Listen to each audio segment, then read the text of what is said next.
The alarm clock screamed at 4:30 a.m. in Denver, Colorado. Jake rubbed his tired eyes and looked at his phone screen.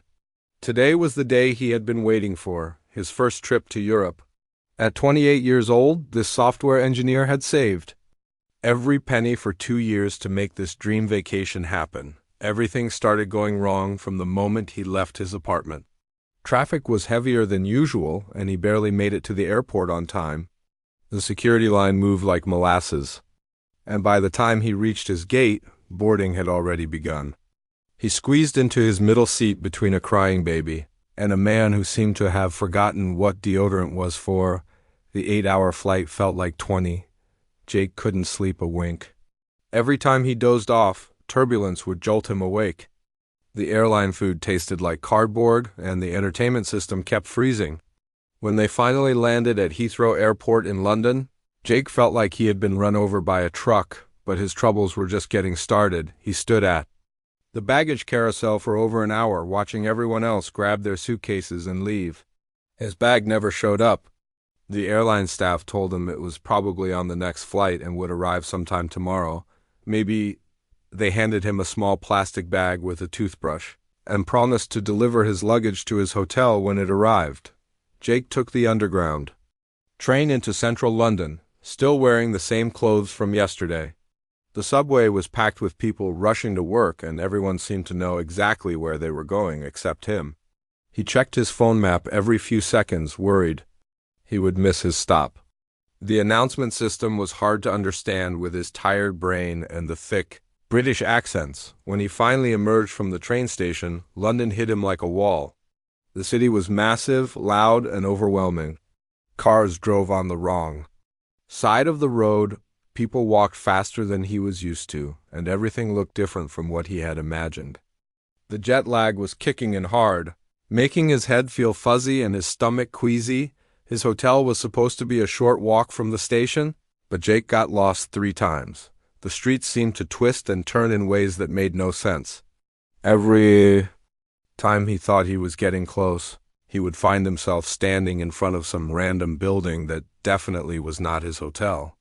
His phone battery was dying, and he did not have his charger because it was packed in his missing suitcase. After wandering around for 45 minutes, Jake finally found his hotel. It was smaller than it looked in the pictures online, squeezed between a coffee shop and a souvenir store. The lobby was tiny, with barely enough room for the front desk and a couple of chairs. The man behind the counter looked up from his computer with a tired expression. The check-in process took forever. There was some problem with his reservation, and the hotel staff had to make several phone calls to sort it out. Jake stood there swaying on his feet, feeling like he might fall asleep standing up. Other guests in line behind him were getting impatient, and he could feel their eyes burning into the back of his head. His room was on the 4th floor, and the elevator was out of order. Jake dragged himself up the narrow staircase, his legs feeling like lead weights. The room was about the size of his closet back home, with a bed that looked like it had seen better days and a window that faced a brick wall.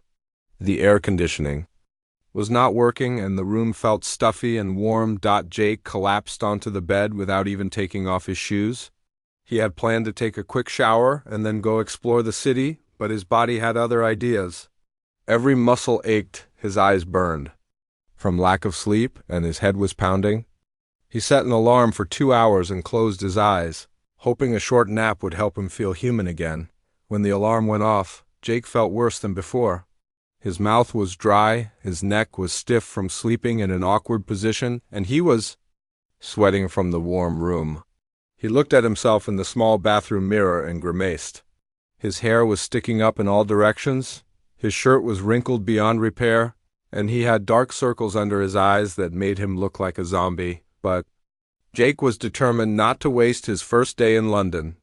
He had spent too much money and come too far to sit in a hotel room feeling sorry for himself. He splashed some cold water on his face, tried to fix his hair, and headed back out into the city.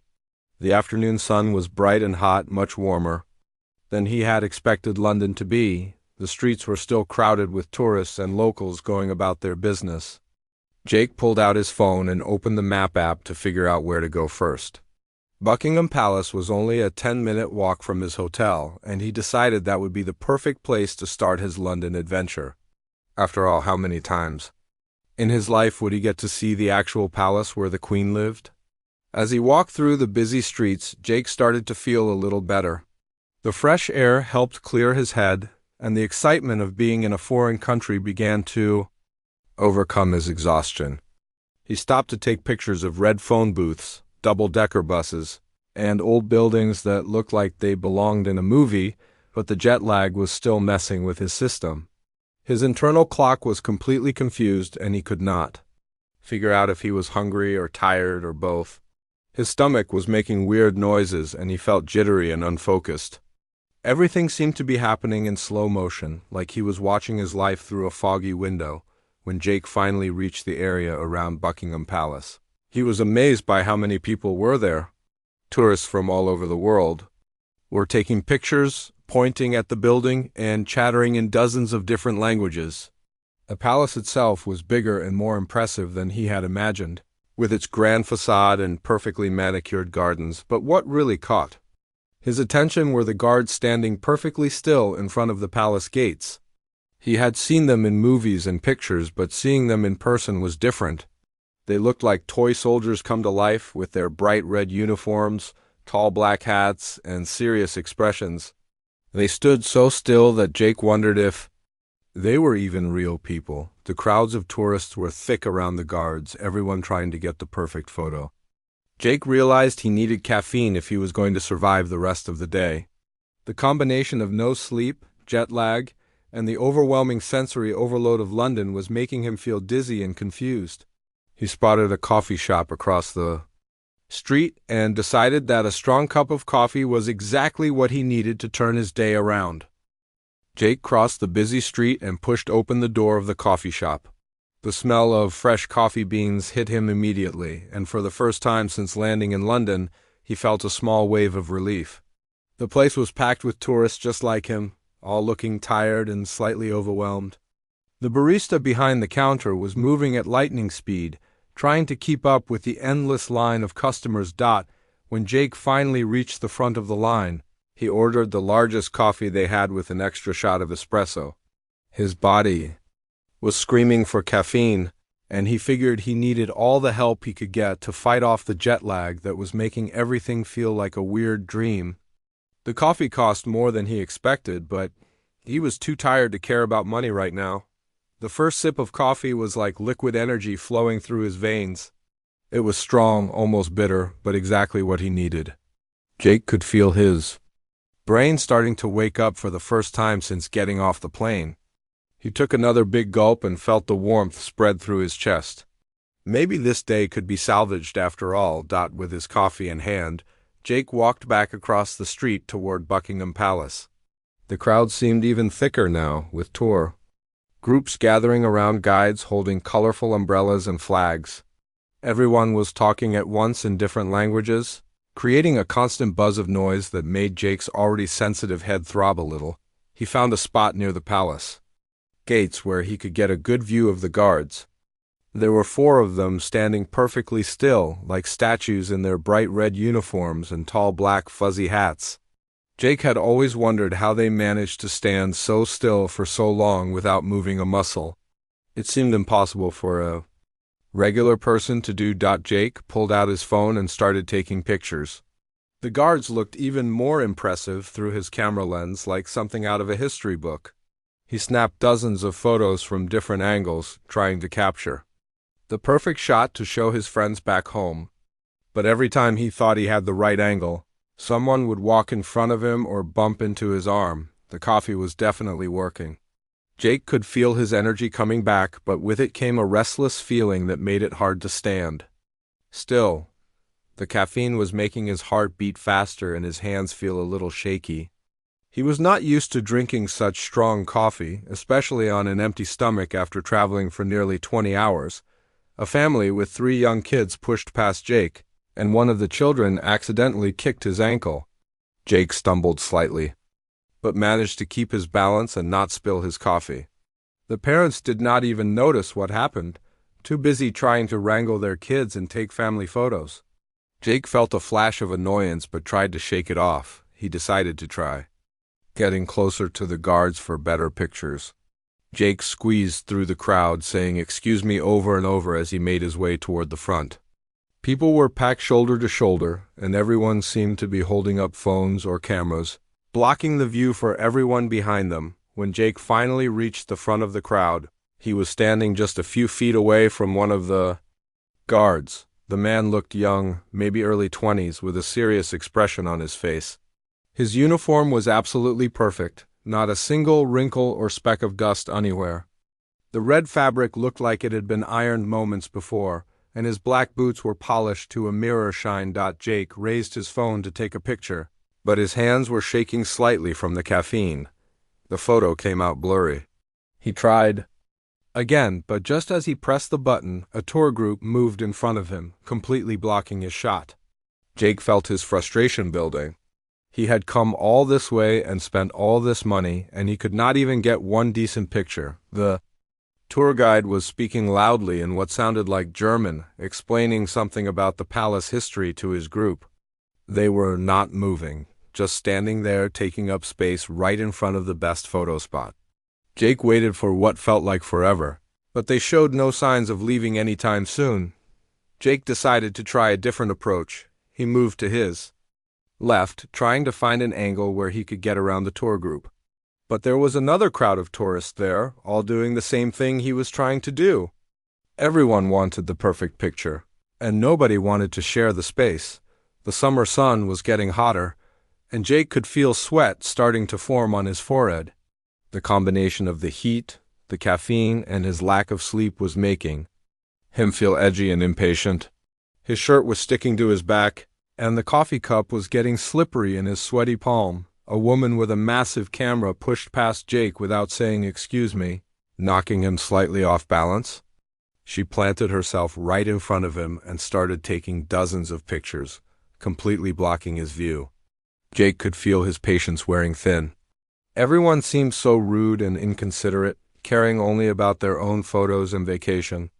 Memories. Jake cleared his throat loudly, hoping the woman would take the hint and move. She did not even look back at him. He tried moving to the right, but there was a man there with his kids, letting them sit on his shoulders for a better view. No matter where Jake moved, someone was always in his way. The guard stood there through all of this, completely motionless. His eyes were fixed straight ahead, not looking at any of the tourists or acknowledging their presence in any way. Jake found this both impressive and frustrating. How could someone just ignore everything happening around them like that? Jake decided to get creative with his photos. He held his phone up high over his head, trying to get a shot over the crowd. But without being able to see the screen properly, most of the pictures were of the sky or the back of someone's head. He tried crouching down low, but that just gave him a view of people's legs and feet. The caffeine was really kicking in now, making Jake feel jittery and restless. He could not stand still, constantly shifting his weight from one foot to the other. His mind was racing with thoughts about how this was supposed to be the trip of a lifetime, but so far everything had gone wrong. First the flight, then his lost luggage, then the hotel problems, and now he could not even take a simple tourist photo. A group of teenagers pushed through the crowd, laughing loudly and taking selfies with the guards in the background. They seemed to have no trouble getting the shots they wanted, moving confidently through the space like they owned it. Jake watched them with growing resentment. Why did everything seem so easy for everyone else while he struggled with every little thing? The heat was becoming unbearable. Jake's coffee was still hot, making him feel even warmer as he sipped it. But he needed the caffeine, so he kept drinking despite the discomfort. Sweat was now dripping down his face, and his shirt was completely soaked through. He felt dizzy and lightheaded, but he was determined to get at least one good photo before giving up. Jake noticed that one of the guards seemed to be looking slightly in his direction. For a moment, he thought maybe the man would acknowledge him or give some small sign that he was a real person under all that ceremony. But the guard's expression never changed, his eyes remaining fixed and distant like he was looking through Jake rather than at him. This somehow made Jake even more frustrated. Here was a real person, probably just a regular guy doing his job, but acting like a robot or a statue. It felt almost insulting, like Jake was not even worth acknowledging as a human being. The combination of exhaustion, caffeine, heat, and mounting frustration was creating a perfect storm of bad feelings that Jake was struggling to control. Jake wiped the sweat from his forehead with the back of his hand and took another gulp of his coffee. The bitter liquid was now lukewarm, but he needed every drop of caffeine he could get. His whole body felt wired and tense like electricity was running through his veins. The combination of exhaustion and too much coffee was making everything feel surreal and intense. He looked at his phone and realized he had been standing in this crowd for over 30 minutes without getting a single decent photo. Back home, his friends were probably sleeping peacefully in their beds while he was here, thousands of miles away, getting increasingly frustrated by the minute. This was supposed to be the adventure of a lifetime, but so far it felt more like an endurance test. The crowd around him seemed to be getting bigger and more chaotic. A new tour bus had just arrived, dumping another 50 tourists right into the already packed area in front of the palace gates. People were pushing and shoving, trying to get closer to the guards for their perfect Instagram shots. The noise level was rising too, with everyone talking louder to be heard over the general commotion. Jake decided to try a different strategy. Instead of fighting for space with all the other tourists, he would get creative and try to interact with the guards somehow. Maybe if he could get one of them to react or move slightly, it would make for a much more interesting photo than just another boring shot of a guy standing still. He approached the guard who seemed closest to his age and started waving his hand slowly in front of the man's face. The guard's eyes did not even flicker.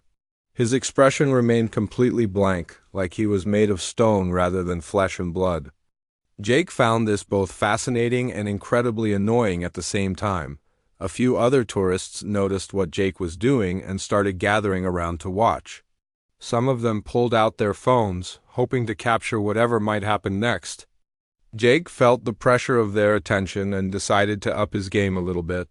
He started making funny faces at the guard, crossing his eyes and sticking out his tongue like a little kid trying to make his friend laugh. Still nothing. The guard might as well have been a wax figure for all the response Jake was getting. This was starting to feel like a personal challenge now. Jake had always been good at making people laugh, and he could not understand how anyone could resist cracking a smile at his silly antics. Jake pulled out his phone and opened the video app.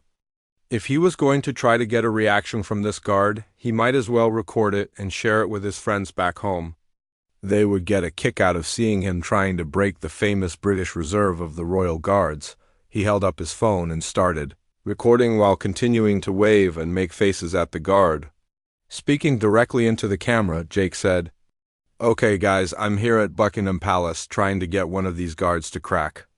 They're supposed to be like statues, but come on, they're still human beings, right?" The small crowd around Jake was growing larger, and people were starting to cheer him on. Someone shouted, "Try jumping up and down." Another person suggested he should tell a joke. Jake was feeding off their energy now, feeling like he was putting on a performance rather than just being a frustrated tourist. Jake started telling the guard a joke he remembered from college, speaking loudly so his phone would pick up the audio clearly. So a guy walks into a bar with jumper cables around his neck, and the bartender says, "I'll serve you, but don't start anything." He paused dramatically, waiting for some kind of reaction. Nothing. The coffee was making Jake's heart race, and he could feel sweat dripping down his back despite the fact that he was just standing there talking. His hands were shaking slightly as he held the phone, partly from caffeine and partly from the growing frustration that was building up inside him like pressure in a boiling kettle. Jake moved even closer to the guard, now standing just inches away from the man's face. He could see the individual threads in the red fabric of the uniform and notice tiny details like the way the guard's breathing was so controlled and steady. This was definitely a real person, not some kind of robot or mannequin, which made his complete lack of response even more maddening. "Come on, man," Jake said, still recording on his phone. I know you can hear me. I flew all the way from Colorado to see you guys. Give me something here. Just a tiny little smile, or maybe just blink twice if you can hear me." The guard's eyes remained fixed on some distant point, looking right through Jake like he was invisible.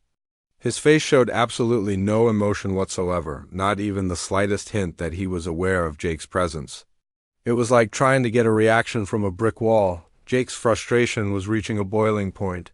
The heat, the jet lag, the caffeine, and now this complete dismissal of his existence was creating a perfect storm of anger that he was struggling to control. His whole body felt tense and wound up like a spring that had been compressed too far and was about to snap back. The crowd around him was getting restless too. Some people were starting to lose interest and wander away, disappointed that nothing exciting was happening. Jake felt the pressure of their expectations and his own mounting. Embarrassment at failing to get any kind of response from the guard, Jake decided to try one more approach. He started telling the guard about his journey to London, speaking in a conversational tone like they were old friends catching up. "You know, I saved up for 2 years to come here. 2 whole years of eating ramen noodles and skipping movies and not buying new clothes. And my flight was delayed and they lost my luggage, and my hotel room is about the size of a closet." Still nothing. The guard might as well have been deaf for all the acknowledgement Jake was getting. This felt like the final insult after everything that had gone wrong since he left Denver. Here he was, pouring his heart out to this guy, and he was being completely ignored. The coffee in Jake's hand was almost empty now. Just a few sips of lukewarm liquid left at the bottom of the cup. His mouth felt dry and bitter, and his stomach was starting to feel queasy from drinking so much caffeine on an empty stomach. The combination of physical discomfort and emotional frustration was becoming overwhelming. Jake looked around at the crowd that was still watching him, waiting to see what he would do next.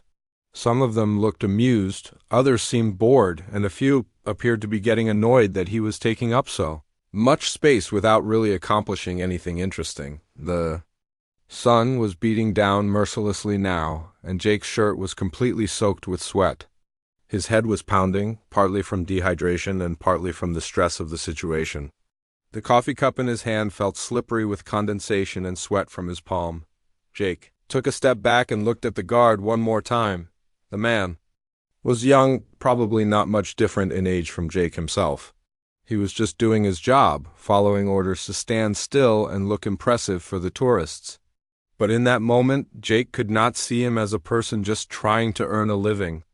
All he could see was someone who was deliberately ignoring him, dismissing him as unworthy of even the smallest acknowledgement. The frustration that had been building up inside Jake for hours finally reached its breaking point. Without thinking, clearly, without considering the consequences, he raised the coffee cup in his hand. The last few ounces of lukewarm coffee sloshed around in the bottom as Jake's arm moved upward in what felt like slow motion. Every reasonable thought in his head was drowned out by pure, irrational anger. In that split second before everything changed forever, Jake's exhausted, caffeinated, overheated brain made a decision that would haunt him for years to come. The coffee left Jake's cup in what felt like slow motion.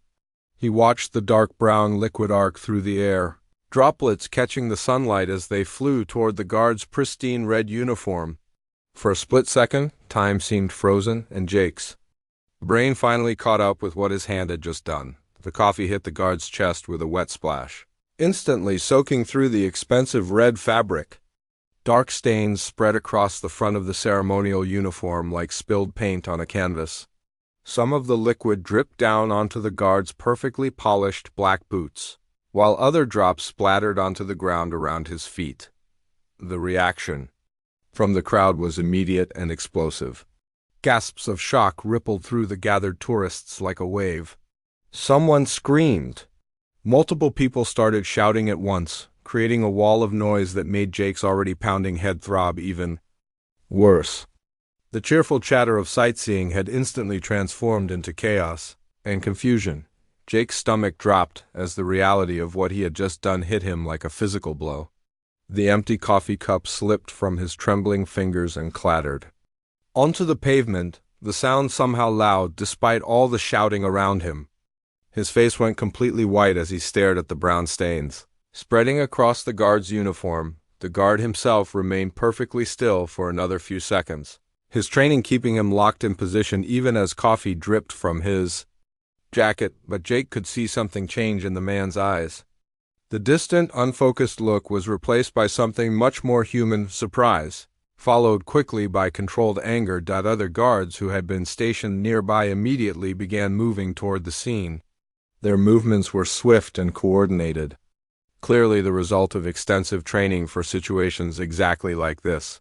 Within seconds, Jake found himself surrounded by tall men in red uniforms, their presence both impressive and terrifying. The tourists around Jake were pulling out their phones faster than he had ever seen people move. Dozens of cameras were suddenly pointed at him, recording every second of his humiliation. He could hear the electronic sounds of photos being taken and videos being started. His worst moment was being captured from every possible angle by complete strangers. Jake's mouth opened and closed like a fish out of water as he tried to find words. His brain felt completely scrambled, unable to process what had just happened or figure out what he should do next. The combination of shock, embarrassment, and growing panic was making it impossible to think clearly. "Oh no, oh no, oh no," Jake finally managed to say, his voice cracking with emotion. "I'm so sorry, I didn't mean to. I did it, but I didn't mean to." He was stumbling over his words, unable to form a complete sentence as the full weight of his actions crashed down on him. The guard who had been hit with the coffee finally broke his pose, stepping back slightly and looking down at his ruined uniform. Jake could see the man's jaw clench with controlled anger. This was someone's job, someone's livelihood, and Jake had just made his day infinitely more difficult and embarrassing. More people were gathering around the scene now, drawn by the commotion and the obvious drama unfolding. The crowd was growing larger by the minute, with tourists abandoning their own sightseeing to come see what all the fuss was about. Jake felt like he was standing in the middle of a fishbowl, with hundreds of eyes staring at him. A woman in the crowd shouted, "That's absolutely disgraceful." Her voice was filled with genuine outrage, and Jake could hear similar sentiments being muttered by other onlookers. He was quickly becoming the villain in this story, the ugly American tourist who had disrespected a British institution. Jake tried to step toward the guard to apologize properly, but one of the other guards immediately moved to block his path. The man was significantly taller than Jake and looked like he could bench press a small car. His expression made it very clear that Jake should not come any closer. "Sir, you need to step back immediately," the guard said in a crisp British accent. His voice was calm but carried an unmistakable tone of authority that made Jake's knees feel weak. This was not a suggestion. It was an order from someone who was used to being obeyed without question. Jake raised his hands in a gesture of surrender, still holding his phone, which was somehow still recording the entire incident. He realized he had been live-streaming this whole disaster to his social media followers, and his heart sank even further as he imagined his friends and family watching this humiliating scene unfold in real time. The guard who had been hit with the coffee was now speaking quietly into a small radio device attached to his uniform. Jake could not hear what he was saying, but he caught words like "incident" and "assistance required." It was becoming clear that this was not going to be resolved with a simple apology and a handshake. More officials were arriving on the scene now. Jake could see people in different uniforms approaching from various directions, all moving with purpose toward the growing crowd around him. Some looked like palace security, others appeared to be regular police officers. The situation was escalating, far beyond anything Jake had imagined possible. A man who appeared to be some kind of supervisor approached the coffee-stained guard and began examining the damage to his uniform. They spoke in low voices, but Jake could see them both looking in his direction several times. The supervisor's expression grew more serious as he assessed the situation. Jake's phone was buzzing constantly with notifications. Comments were pouring in on his live stream, but he was afraid to look at them. He could imagine what people were saying about his behavior, and the thought made him feel sick to his stomach. His moment of stupidity was being broadcast to the world in real time. The Crowd around Jake was getting more hostile by the minute. He could hear people making comments about typical Americans and no respect for tradition. Some tourists were shaking their heads in disgust, while others seemed to be enjoying the drama. A few people were taking pictures specifically of Jake himself, no doubt planning to share them on social media. Jake tried to explain himself to anyone who would listen. "It was an accident," he said to a woman standing nearby, though even as he said it, he knew it was not really true. "I mean, I was just frustrated and tired, and I haven't slept in like 24 hours. But his excuses sounded pathetic even to his own ears. The woman looked at him with pure contempt. "That's no excuse for behaving like an animal," she said, loudly enough for everyone around them to hear. Her words cut through Jake like a knife, because deep down he knew she was right. There was no excuse for what he had done. Jake's hands were shaking uncontrollably now, and his heart was beating so fast he thought it might burst out of his chest. The adrenaline was making him feel dizzy and nauseous, and the heat was becoming unbearable. Sweat was pouring down his face, but he was too frozen with fear and embarrassment to wipe it away. A police officer was now making his way through the crowd toward Jake. The man looked serious and professional, with a notepad already in his hand. Jake realized with growing horror that he was about to be arrested in a foreign country, thousands of miles from home, with no clean clothes, no lawyer, and no idea what his rights were under British law. The coffee-stained guard was being escorted away from the scene, presumably to change into a clean uniform. As he walked past Jake, their eyes met for a brief moment. Jake tried to convey his remorse through his expression, but the guard's face remained professionally neutral. The damage was done, and no amount of sorry looks was going to undo it.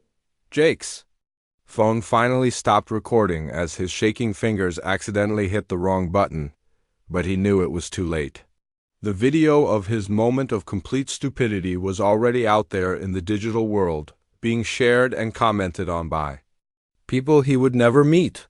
His reputation was being destroyed in real time, one view at a time. The police officer reached Jake faster than he expected. The man was tall and broad-shouldered, with the kind of calm authority that comes from years of dealing with difficult situations. His uniform was crisp and professional, and his expression was serious but not unkind. Jake found himself looking up at the officer like a child who had been caught breaking something valuable. "Sir, I need you to remain calm and keep your hands where I can see them," the officer said in a clear, measured voice. His accent was distinctly British, which somehow made the whole situation feel even more surreal to Jake. This was really happening. He was really about to be arrested in London, in front of hundreds of tourists, for throwing coffee at a royal guard. Jake's hands shot up automatically, still trembling from adrenaline and shock. "Officer, I can explain," he started, but his voice came out as a croak. His throat felt dry and tight, making it hard to speak clearly. "I didn't mean for this to happen. I was just tired and frustrated, and I made a really stupid mistake." The officer pulled out a small notebook and began writing something down. "I understand you're upset, sir, but I need you to listen carefully. You're being detained under suspicion of assault and criminal damage. Do you understand what that means?" The words hit Jake like a punch to the stomach. Assault, criminal damage. These were serious charges, the kind of things that could ruin a person's life. Jake had never been in trouble with the law before. The most serious thing he had ever done was get a speeding ticket, and now he was facing potential jail time in a foreign country. "But it was just coffee," Jake said weakly, knowing even as he said it how pathetic it sounded. "I mean, I know it was wrong, but I didn't hurt anyone. It was just a drink, right?" The officer looked at him with something that might have been sympathy, but his expression remained professional. "Sir, it doesn't matter what the substance was. You deliberately threw something at a member of Her Majesty's Guard while they were performing their duties. That constitutes assault under British law, regardless of your intentions." Jake felt his legs go weak. He had seen enough movies to know that assault charges were serious business, but somehow he had thought that because it was just coffee, maybe they would just give him a warning or ask him to leave. The reality of actual criminal charges was hitting him like a freight train. The crowd around them was getting larger and more excited. People were pushing closer to get better photos and videos of Jake's arrest. He could hear fragments of conversations in multiple languages with people explaining to their friends what had happened. The word arrest kept popping up in different accents, making Jake feel like the whole world was watching his humiliation. Another police officer arrived on the scene, this one a woman who looked equally professional and serious. She immediately began talking to witnesses, asking them to describe what they had seen. Jake watched in horror as dozens of people eagerly volunteered to give statements about his behavior. They were all too happy to tell the police exactly what an idiot he had made of himself. Jake's phone buzzed again with another notification, reminding him that his live stream had been broadcasting this entire disaster to his social media followers. He wondered how many people had watched him throw coffee at the guard and then get arrested. The thought made him feel physically sick. His family, his coworkers, his college friends, they might all be watching this nightmare unfold in real time. The first police officer was now reading Jake his rights, using formal language that sounded like something from a television show. You do not have to say anything, but it may harm your defense if you do not mention when questioned something which you later rely on in court. Anything you do say may be given in evidence. Jake tried to follow along, but his brain felt like it was wrapped in cotton. The words seemed to float past him without really sinking in. Rights, defense, court, evidence. These were concepts that belonged in other people's lives, not his. He was just a software engineer from Colorado who had saved up for a vacation. How had everything gone so wrong so quickly? Do you understand your rights as I've explained them to you? The officer asked, looking directly into Jake's eyes. The man's gaze was steady and professional, but Jake could see a hint of concern there too. Maybe the officer dealt with tourists making stupid mistakes more often than Jake realized. Yes, I think so, Jake managed to say, though he was not entirely sure he understood anything at this point. His mind was racing with thoughts about calling lawyers, calling his family, calling his boss to explain why he might not be back at work on Monday as planned. Everything in his life was suddenly uncertain and scary. The officer reached into his belt and pulled out a pair of handcuffs. The metal gleamed in the sunlight, and Jake stared at them with a mixture of fascination and terror.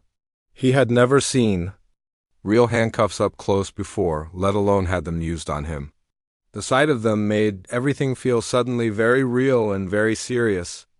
I'm going to need to place you under arrest now, the officer said, his tone remaining calm and professional. Please turn around and place your hands behind your back. I need you to cooperate fully, and this will go much more smoothly for everyone involved. Jake felt like he was moving through thick syrup as he slowly turned around. The crowd behind him came into full view, and he was shocked by how many people were now gathered to watch his arrest. There had to be at least 200 tourists, all with their phones out, all recording this moment that would probably haunt him for the rest of his life. The cold metal of the handcuffs clicked around Jake's wrists with a sound that seemed to echo in his head. The officer was gentle but firm, making sure the cuffs were secure without being unnecessarily tight. Jake had imagined that handcuffs would be more uncomfortable, but mostly they just felt strange and foreign against his skin. As soon as the handcuffs were in place, Jake felt a wave of panic wash over him. He was officially under arrest now, officially a criminal suspect in a foreign country. The weight of the metal around his wrists was nothing compared to the weight of realization that his life had just changed dramatically in the span of a few minutes. The female police officer approached them, having finished taking initial statements from several witnesses. We have multiple eyewitness accounts and several video recordings of the incident, she told her colleague. The evidence is quite clear about what occurred. Jake's heart sank even further. Multiple videos meant that his moment of stupidity had been captured from every possible angle. There would be no way to deny what he had done or claim it was some kind of misunderstanding. The evidence against him was overwhelming and undeniable. A police van pulled up to the curb nearby, its blue lights flashing and drawing even more attention to the scene. Jake realized that he was about to be driven away in the back of that van like a common criminal. The thought of being locked up in a small space while handcuffed made his breathing become shallow and rapid. "Where are you taking me?" Jake asked, his voice barely above a whisper. He was trying to stay calm, but panic was starting to take over. Everything felt surreal and frightening, like a bad dream that he could not wake up from. "You're being taken to the local police station for processing and questioning," the officer explained. "You'll have the opportunity to contact someone if you need to, and we'll explain the charges against you in detail once we're there." The crowd parted as the officers began walking Jake toward the police van. He could feel hundreds of eyes on him, judging him, recording him, sharing his humiliation with the rest of the world. His face burned with embarrassment as cameras followed his every step. This was definitely not how he had imagined his first day in London would end. The police station was nothing like what Jake had seen in movies. It was a modern building with bright fluorescent lights and clean white walls that made everything feel sterile and cold. The smell of disinfectant mixed with stale coffee filled the air as officers led him through a maze of corridors past busy desks where other police officers were typing reports and answering phones. Jake's handcuffs were removed once they reached the processing area, but his wrists felt stiff and sore from the metal restraints. He rubbed them automatically while looking around at his new surroundings. There were other people sitting on benches waiting to be processed, and Jake wondered what crimes they had committed to end up here. A desk sergeant took Jake's personal belongings and placed them in a clear plastic bag.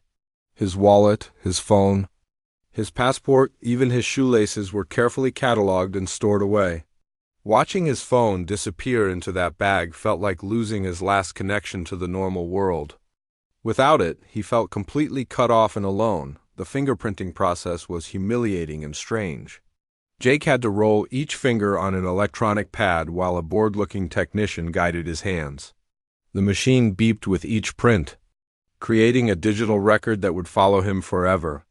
Jake realized that he was now officially in the criminal justice system, with a file that could be accessed by law enforcement anywhere in the world while they were taking his mugshots. Jake caught a glimpse of himself in the camera display. He looked terrible. His hair was messy from sweating in the heat, his shirt was wrinkled and stained, and his eyes looked wild and frightened. These photos would become part of his permanent record, capturing him at one of the worst moments of his entire life. The police officer assigned to his case was a middle-aged woman named Detective Williams who spoke with a crisp London accent. She explained the charges against him in detail, using legal terms that Jake barely understood: assault on a public servant, criminal damage to government property, disturbing the peace. Each charge carried potential jail time and substantial fines. The uniform that was damaged costs £1,200 to replace, Detective Williams told him, consulting her notes. That's roughly $1,500 American dollars. The cleaning and restoration costs are additional, assuming the uniform can even be salvaged. Jake felt his stomach drop. $1,500 for one uniform seemed impossible, but he was learning that everything about this situation was more serious than he had imagined. He thought about his savings account back home and wondered if he had enough money to cover the costs, let alone pay for a lawyer. Detective Williams continued reading from her file. "We also have video evidence from multiple sources showing the incident.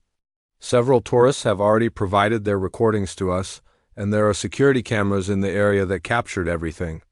The evidence against you is quite substantial." Jake's phone, which was now locked away with his other belongings, had been buzzing constantly during his arrest. He could only imagine what was happening on social media while he sat in this windowless room. His live stream had probably been shared thousands of times by now, and he dreaded thinking about what people were saying about him online. The detective allowed Jake to make one phone call, and he spent several agonizing minutes trying to decide who to contact. His parents would be devastated and worried. His boss would be angry about missing work. His friends would probably think he had lost his mind. Finally, he decided to call his older brother, who had always been good in crisis situations. The conversation with his brother was one of the most difficult of Jake's life. He had to explain what had happened while trying not to break down completely. His brother was shocked and disappointed, but promised to help figure out what to do next. He said he would start researching British lawyers and try to contact the American Embassy for guidance. After the phone call, Jake was placed in a holding cell to wait for his court appearance. The cell was small and bare, with just a narrow bench and a toilet in the corner. The walls were painted a dull gray color, and there was no window to the outside world. Jake had never felt so alone and scared in his entire life. Hours passed slowly in the cell. Jake tried to sleep on the hard bench, but every time he closed his eyes, he saw the coffee splashing across the guard's uniform. He kept replaying the moment over and over in his mind, wishing desperately that he could go back and make different choices. The regret was eating him alive. While Jake sat in his cell, his story was spreading across the internet like wildfire. The video of him throwing coffee at the Royal Guard had been shared on every major social media platform. News websites were picking up the story, with headlines like "American Tourist Attacks British Guard" and "Ugly American Behavior Caught on Camera." The comment sections on these articles were brutal. People from around the world were expressing their disgust at Jake's behavior. Many called him a typical ugly American with no respect for other cultures. Others demanded that he be banned from the UK permanently. Some even suggested much harsher punishments that made Jake grateful he was safely locked away from public anger back home in Colorado. Jake's family was dealing with their own nightmare. Reporters had somehow found their contact information and were calling constantly for statements about their son's behavior. Neighbors were asking uncomfortable questions, and his parents felt too embarrassed to leave their house. His mother had been crying since she first saw the video online. Jake's employer had also seen the viral video. The software company where he worked prided itself on having a professional image and diverse, respectful employees. Seeing one of their programmers behaving so badly on international television was a public relations disaster. By the time Jake was sitting in his cell, he had already been suspended from his job pending a full investigation. The story was even making it onto television, news programs. A reporter standing outside Buckingham Palace was explaining to viewers how an American tourist had brazenly attacked one of the Queen's guards in front of hundreds of witnesses. The report included clips from the various tourist videos, showing Jake's moment of stupidity from multiple angles. Social media users were having a field day with the story. Memes were already being created using screenshots from the videos. Some showed Jake's shocked face after throwing the coffee, with captions about instant regret. Others focused on the guard's professionalism in the face of such disrespectful behavior.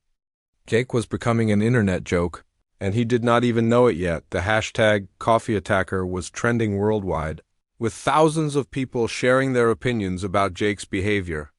Travel bloggers were using his story as an example of how not to behave abroad. Cultural commentators were discussing what his actions said about American attitudes toward foreign traditions and customs.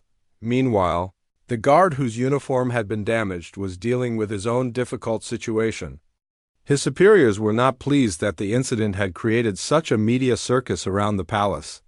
While everyone agreed that he had handled the situation professionally, the fact remained that his uniform was ruined and the regiment's reputation had been affected by the viral video. The British tabloid newspapers were already preparing their front pages for the next day's editions. Headlines like "Yank attacks our guard" and "Coffee crime at the palace" were being typeset while Jake sat unaware in his cell. His face would soon be on newspaper stands across the United Kingdom, cementing his status as an international embarrassment. Back in his cell, Jake finally fell into a restless sleep as dawn approached. He had no idea that his story had already reached millions of people around the world, or that his life back home was falling apart while he slept on a hard bench in a London jail. When he woke up, he would discover that his moment of stupidity had consequences far beyond anything he could have imagined. Jake woke up on the hard bench with a stiff neck and the terrible realization that yesterday had not been a nightmare. The fluorescent lights in his cell were still buzzing overhead, and he could hear the sounds of a busy police station coming to life for another day. His mouth tasted awful, and his wrinkled clothes smelled like stale sweat and fear. Guard brought him a cup of tea and a stale sandwich for breakfast. The tea was weak and bitter, nothing like the strong coffee that had started this whole mess. Jake forced himself to eat the sandwich even though his stomach was twisted with anxiety. He knew he needed to keep his strength up for whatever was coming next. Around 9 in the morning, Detective Williams returned with news about his court appearance. Jake would be going before a magistrate later that day for his initial hearing. She explained that this was when the charges would be formally read and he would have a chance to enter his plea. The gravity of her words made Jake's hands shake as he tried to drink his tea. "Have you been able to contact Alier?" the detective asked, looking at Jake with something that might have been sympathy. She had seen plenty of tourists make stupid mistakes during her career, but few had created such an international incident. Jake shook his head miserably. His brother had left several messages at the police station, but finding a British lawyer who could help an American tourist was proving more complicated than expected. Most of the law firms his brother had contacted wanted substantial money up front, money that Jake was not sure he could access while stuck in jail. A few hours later, Jake was transported to the courthouse in the back of another police van. This time there were no flashing lights, but he could see photographers gathered outside the building as they pulled up. Someone had leaked information about his court appearance, and the media was ready to capture every moment of his public humiliation. The courthouse was an imposing old building with high ceilings and dark wood paneling that made Jake feel even smaller than he already did. He was led through a maze of corridors past other defendants and their families, all dealing with their own legal troubles. Jake wondered if any of them had managed to embarrass themselves quite as spectacularly as he had. In a small room near the courtroom, Jake finally met his court-appointed lawyer. The man was younger than Jake had expected, with tired eyes and a stack of files that suggested he was handling too many cases at once. He introduced himself quickly and began explaining what would happen during the hearing. "The prosecution has a very strong case," the lawyer said bluntly, flipping through the evidence file. "Multiple video recordings, dozens of eyewitnesses, and clear physical evidence of damage to government property. Your best option is to plead guilty and hope for leniency from the magistrate." Jake felt his last hope of somehow getting out of this mess disappear. He had been holding on to a small fantasy that maybe the charges would be dropped or reduced to something minor. But seeing the thick file of evidence against him made it clear that he was in serious trouble with no easy way out. The courtroom was packed when Jake was finally brought in.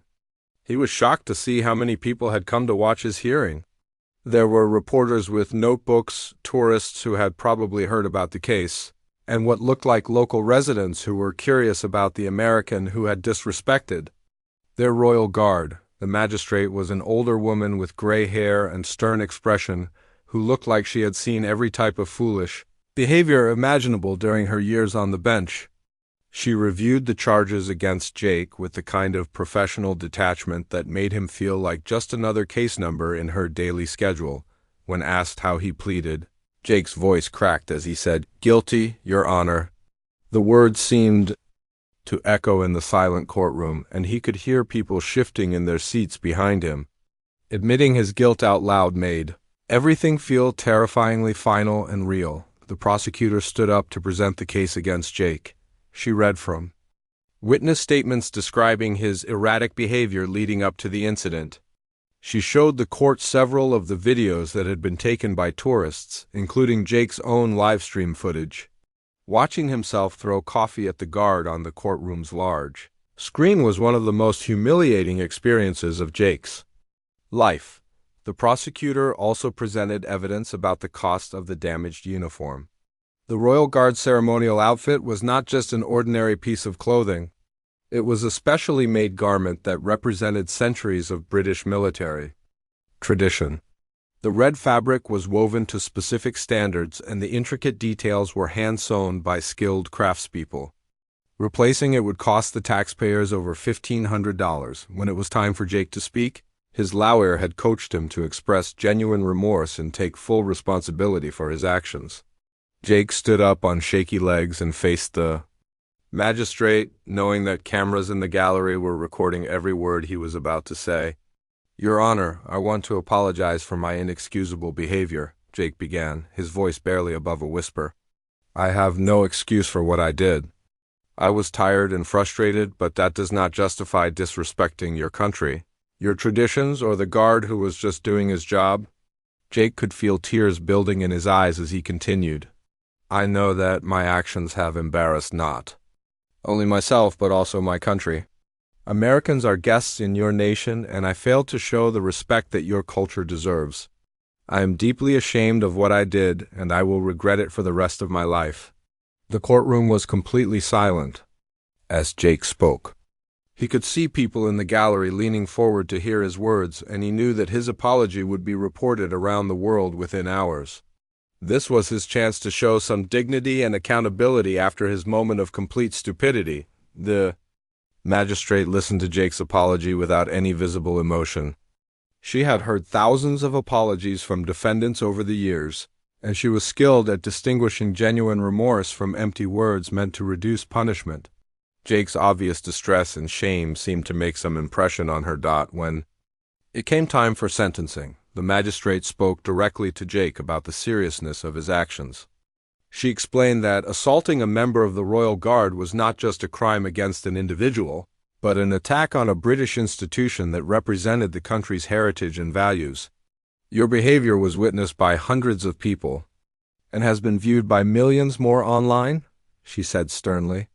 "You have caused significant embarrassment to the regiment and created an international incident that has damaged relationships between our countries."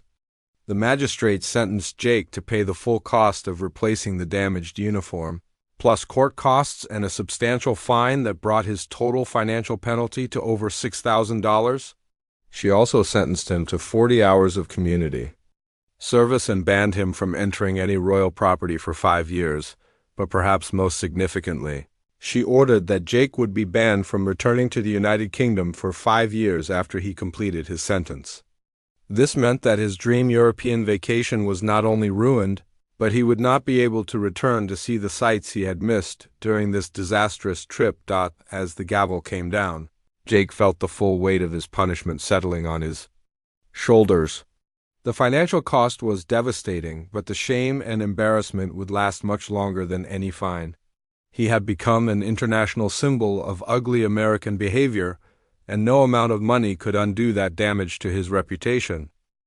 6 months after the coffee incident, Jake sat in his small studio apartment in Denver, staring at his laptop screen with a mixture of dread and resignation. The video of his moment of stupidity had just been recommended to him by the platform's algorithm, as if the internet wanted to remind him of his shame all over again. The view count had reached over 3 million, and the comments section was still active with people sharing their opinions about his behavior. The apartment was much smaller and cheaper than his old place. After losing his job at the software company, Jake had been forced to move out of his nice one-bedroom apartment and find something he could afford on unemployment benefits. The walls were thin, the neighbors were loud, and there was no air conditioning, but it was all he could manage while trying to rebuild his life from scratch. Finding a new job had been a nightmare that Jake was still living through. Every potential employer who Googled his name immediately found the viral video and the international news coverage of his arrest. Most companies never even called him back after the initial application. The few that did schedule interviews always ended with uncomfortable questions about his judgment and ability to represent their company professionally. Jake had applied to over 200 jobs in the past 6 months. He had been willing to take significant pay cuts, longer commutes, and positions well below his skill level, but nothing seemed to work. The internet never forgets, and his face was permanently associated with the phrase, "ugly American tourist." In search results that would follow him forever, the financial burden from his court case had drained his entire savings account and forced him to borrow money from his family. The $6,000 in fines and legal costs had been just the beginning. He had also had to pay for his extended stay in London while dealing with the legal proceedings, plus the expensive flight home that his original tourist ticket could not cover. His family relationships had been strained by the whole ordeal. His parents were supportive but deeply disappointed, and Jake could see the embarrassment in their eyes whenever the subject came up. His brother had helped with legal costs, but clearly thought Jake had lost his mind.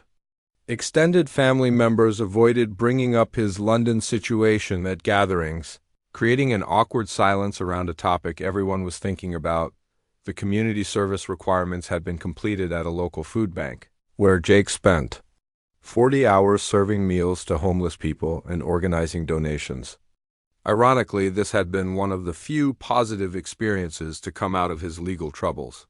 Working with people who had real problems put his own situation into perspective and reminded him that his privileged life had allowed him to make such a spectacularly stupid mistake in the first place. Jake had also been required to attend anger management counseling as part of his sentence. The weekly sessions with a therapist had been awkward at first, but gradually Jake began to understand the underlying issues that had led to his breakdown in London. The combination of stress, exhaustion, entitlement, and poor emotional regulation had created the perfect storm for his moment of terrible judgment. Dr. Patterson, his therapist, had helped Jake recognize patterns in his behavior that went back years before the London incident. He had always had trouble managing frustration when things did not go according to his plans. The difference was that in London, his usual coping mechanisms had failed spectacularly in a very public way. The therapy sessions had been painful but necessary. Jake had to confront uncomfortable truths about his assumptions and attitudes toward other cultures. He realized that he had approached his European vacation with a sense of entitlement, expecting everything to cater to his American expectations rather than adapting to local customs and norms, one of the hardest parts of the past 6 months had been dealing with the online harassment that continued long after the initial incident. Jake had been forced to delete all his social media accounts after receiving thousands of angry messages from people around the world. Some were just expressing disappointment in his behavior, but others contained genuine threats that had scared him enough to contact the police. The memes and jokes about his incident continued to circulate online, popping up in unexpected places months later. Jake would sometimes see his shocked face used in posts about travel fails or examples of terrible tourist behavior. Each time it felt like reopening a wound that was just starting to heal. Dating had become virtually impossible. Any woman who Googled Jake's name before a first date would immediately discover his international notoriety. He had tried using different dating apps and being upfront about his situation, but most people were understandably hesitant to get involved with someone who had such a public history of poor judgment. Jake's daily routine now included job searching, attending therapy sessions, and volunteering at various community organizations. He had started working with a local group that helped prepare first-time travelers for international trips, sharing his story as a cautionary tale about respecting other cultures and managing travel stress. Speaking to groups about his experience was terrifying but therapeutic. Jake had given presentations to college students planning study abroad programs, church groups organizing mission trips, and business travelers preparing for international assignments. Each time he told his story, he saw recognition in people's eyes as they realized how easily they could make similar mistakes. The presentations always included practical advice about cultural preparation, stress management, and the importance of researching local customs before traveling. Jake emphasized that his moment of stupidity had cost him far more than money. It had damaged his reputation, his career prospects, and his relationships in ways that would take years to fully repair. Some audience members were sympathetic to Jake's situation, recognizing that jet lag and stress could affect anyone's judgment. Others were less forgiving, viewing his behavior as inexcusable regardless of the circumstances. Jake had learned to accept both reactions and focus on preventing others from making similar mistakes. The guard whose uniform Jake had ruined had never responded to his letters of apology. Jake had written several times, trying to express his remorse and offer additional compensation beyond what the court had required. The silence was probably for the best, but Jake still wondered about the man whose day he had ruined and whether the incident had affected his career or reputation. Jake's perspective on travel and cultural differences had changed dramatically. He spent his free time reading about different countries and their customs, something he wished he had done before his disastrous trip to London. He had developed a deep appreciation for the patience and professionalism that service workers showed to difficult tourists every day around the world. The 5-year ban from the United Kingdom felt like a constant reminder of his mistake. Jake had originally planned to use London as a base for exploring all of Europe, but now he would have to wait until his 30s to see the sites he had dreamed about visiting. The restriction felt heavier than any fine or community service requirement. Employment rejections had taught Jake about the permanence of internet mistakes in ways he never understood before. His moment of poor judgment would be searchable forever, affecting job prospects, relationships, and opportunities for decades to come. The digital age meant that reputation recovery was not just difficult, it was nearly impossible. As Jake closed his laptop and prepared for another day of job searching, he reflected on how much his life had changed since that terrible morning in London. The experience had been devastating, but it had also taught him important lessons about humility, respect, and the consequences of actions taken in moments of weakness. He still dreamed of traveling again someday, but next time he would be prepared. Next time he would research the culture, respect the customs, and remember that being a guest in another country was a privilege that should never be taken for granted. Most importantly, he would never again let frustration and poor judgment destroy something he had worked so hard to achieve.